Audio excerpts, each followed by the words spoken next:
자, 그럼 제일 먼저 전반사라는 게 대체 무슨 뜻인지 그거부터 한번 파헤치고 넘어가 볼게요. 자, 전반사입니다. 여러분들 이 단어를 들었을 때 무슨 느낌이 떠오르나요?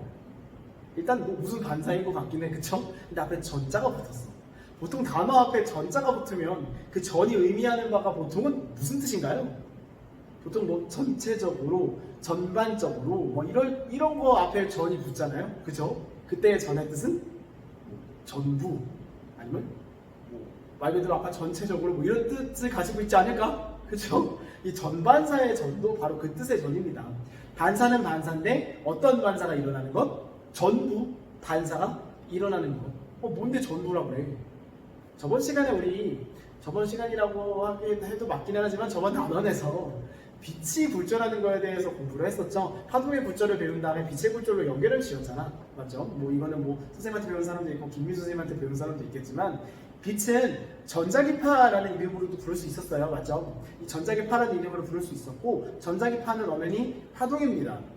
그러니까 빛은 곧 파동으로 취급할 수도 있어요. 맞지? 그렇기 때문에 파동이 가지는 성질들을 빛도 똑같이 가집니다.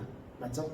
파동이 속도가 다른 매질을 서로 다른 매질을 진행하면서 속도가 변할 때 경로가 꺾이는 굴절이 일어나는 것처럼 빛 또한 속도가 서로 다른 매질을 지날 때 그 경로가 꺾이는 굴절 현상이 똑같이 일어나요.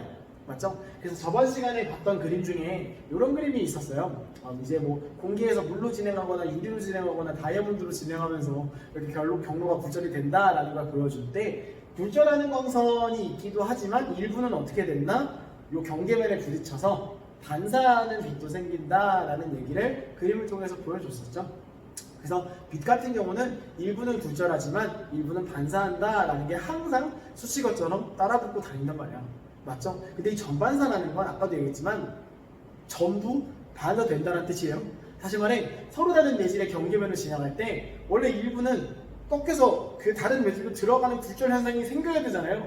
근데 전반사가 일어날 때에는 그 굴절광이 없는 상태입니다. 다시 말해 들어왔던 빛이 전부 어떻게 되는 상태? 100% 반사만 하는 상태를 전반사라고 불러요.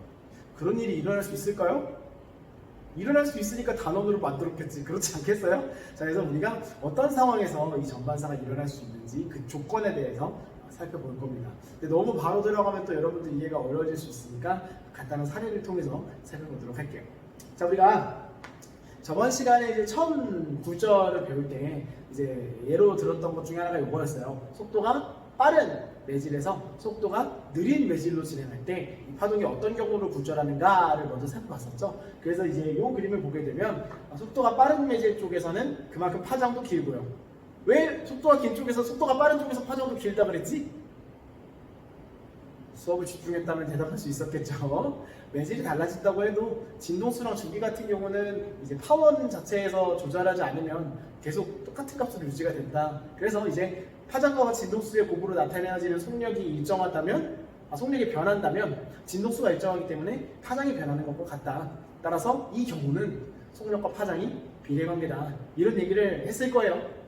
그래서 지금 이 그림과 같이 빛이 이런 식으로 굴절을 하게 되는데 속도가 빠른 쪽이 파장도 더 길고 그리고 법선과 이루는 각도인 입사각과 굴절각을 비교해봐도 속도가 빠른 입사매질 쪽의 각도인 입사각이 더 크게 이런 식으로 이런 경로로 굴절이 된다고 했죠. 그래서 이제 뭐 각도에 대한 거 스네르 법칙이라고 부르는 각도에 대한 얘기는 그냥 쌤이 플러스 알파로 붙여놓은 거예요. 여러분들이 뭐 빛의 경로나 파동의 경로 그릴 때 자동차에 비유하기도 하고 다른 뭐에 비유를 하기도 하지만 보통 경로가 어떻게 꺾여지는지를 헷갈려하는 친구들이 되게 많아서 각도에 대한 건 그냥 물리 원 내용은 아닌데 그냥 집어넣어 놓은 겁니다. 속도가 빠른 쪽이 각도가 더 크게 굴절 경로가 만들어진다. 이렇게 이해하고 있으면 될 것 같아요. 이 이상은 뭐 알 필요는 없습니다. 그래서 이렇게 이런 식으로 경로가 꺾인다. 자, 이 상태에서 이 입사광 자체를 경계면 쪽으로 좀 눕히면 어떻게 그림이 바뀔까요? 경계면 쪽으로 입사광을 눕힌다는 얘기는 입사각을 그만큼 키워준다는 소리지. 맞죠? 근데 각도 B가 곧 속력의 B로 볼 수도 있다 그랬으니까 어쨌든 속력의 B가 유지가 되는 상황이잖아요. 매질이 두 가지 매질이 붙어있긴 하지만 얘네들 자체가 변하는 건 아니니까 속력의 B, 이 안에서의 빛의 속력의 B는 일정해요. 따라서 각도의 B도 유지가 돼야 돼. 다시 말해 입사각이 커졌다면 그럼 그 굴절각도 어떻게 돼야 된다는 얘기예요? 굴절각도 같이 커져야 한다는 얘기예요. 따라서 입사광을 경계면 쪽으로 눕히게 되면 굴절광 또한 경계면 쪽으로 붙도록 광선이 이렇게 조절이 되겠지. 지금은 입사각보다 굴절각이 더 작은 상태죠. 입사각이 더 큰 상태죠. 그렇기 때문에 이를 눕히다 보면 언젠가는 입사각이 90도에 도달을 할 테고, 그 이후로는 더 눕힐 수가 없잖아요. 더 눕힌다는 내 그 파원 자체를 물속으로 집어넣는다는 얘기니까 90도까지 늘려주는 게 한계겠죠. 그래서 이 상황까지 우리가 광선의 경로를 조절할 수 있다라는 거지. 그렇죠? 그냥 우리가 알고 있던 그 굴절 경로에서 그냥 입사각을 늘려주면 굴절각이 같이 커진다. 그냥 뭐 이 정도 의미를 품고 있는 예시네요. 그렇죠? 근데 문제는 이 상황이 반대로 됐을 때 생깁니다. 다시 말해, 입사매질 쪽의 속력이 더 느린 경우에는 조금 문제가 생겨버려요. 자, 그림을 좀 바꿔볼게요. 자, 이런 식으로 바꿔볼게요. 자, 속도가 느린 매질에서 속도가 빠른 매질로 빛이 입사를 하게 되면 속도가 느린 입사 매질 쪽의 입사각보다 속도가 빠른 굴절 매질 쪽의 굴절각이 더 커져버려요. 그쵸? 그러니까 아까와는 다르게 이런 식으로 빛이 꺾인단 말이야. 입사각보다 굴절각이 크도록 굴절이 일어난단 말이에요. 맞죠? 그치? 그렇기 때문에 이 상태에서는 아까랑 똑같은 행위를 하면 이상한 일이 일어나요. 아까랑 똑같이 해볼까? 자, 입사광을 눕혀봅시다. 경계면 쪽으로. 그러면 입사각이 점점 어떻게 된다? 커질 수밖에 없다. 그쵸? 경계면 쪽으로 눕힌다는 얘기는 법선과 입사각이 이루는 입사각 자체가 커진다는 얘기니까. 근데 아까도 얘기했지만 입사각이 커지면 굴절광도 같이 어떻게 된다? 같이 커진다고 했어요. 입사각이 커지면 굴절광도 같이 경계면 쪽으로 붙어요. 근데 지금은 어떤 각도가 더 큰 상황이라고 그랬지? 입사각보다 굴절각이 더 큰 상황이라고 그랬죠. 그쵸? 그 아까는 입사광이 90도에 도달할 때가 한계였다면 지금은 입사광이 90도에 도달하기 전에 누가 먼저 90도에 도달해버려? 굴절각이 먼저 90도에 도달을 해버려요. 그러니까 입사광은 대각선으로 들어가는데 굴절광은 요 경계면을 따라 이렇게 딱 계속 파동이 흐르는 이런 모양처럼 보이게 되겠지. 이 상태에서 입사각을 더 키워주면 어떻게 되게? 그냥 수학적으로 계산을 하면 굴절각이 90도보다 커져야 돼. 맞지? 근데 그런 일이 있을 수가 있어요? 굴절각이 90도보다 크다는 얘기 자체가 말이 안 되죠? 법선과 경계면이 이루는 각도의 최대가 90도니까 그 이상으로 커진다는 건 매질을 파고 들어간다는 소리잖아요. 그거 자체가 말이 안 된다고. 그래서 굴절각이 90도를 넘어가게 되면 무슨 일이 생기냐면 굴절광 자체가 사라져버려요.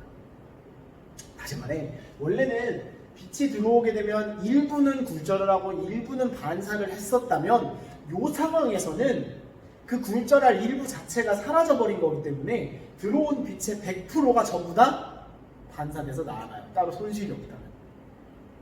무슨 상황인지 이해가 됩니까? 그래서 이 상황이 좀 특이하다는 거예요. 그래서 어떤 경우 입사각보다 굴절각이 큰 경우, 다시 말해 입사 매질의 속도보다 굴절 매질에서의 파동의 속도가 더 빠른 경우에는 이런 식으로 굴절각이 먼저 90도에 도달해서 그 이상 전반사가 일어날 수 있는 여지가 생겨버린다라는 거지. 무슨 말인지 알겠어요? 그래서 전반사가 일어날 수 있는 환경은 이런 식으로 굴절각이 입사보다 클 때 일어날 수 있다라는 거예요. 자, 여기까지 이해를 했다면 우리가 이제 좀 더 물리적으로 이걸 좀 다루면 좋겠죠. 자, 이제 전반사가 일어나기 위한 물리적인 조건에는 어떤 게 있는지 우리가 앞에서 배운 내용을 통해 조금 더 정교한 물리량으로 한번 두 가지 조건을 정의해 보도록 할게요.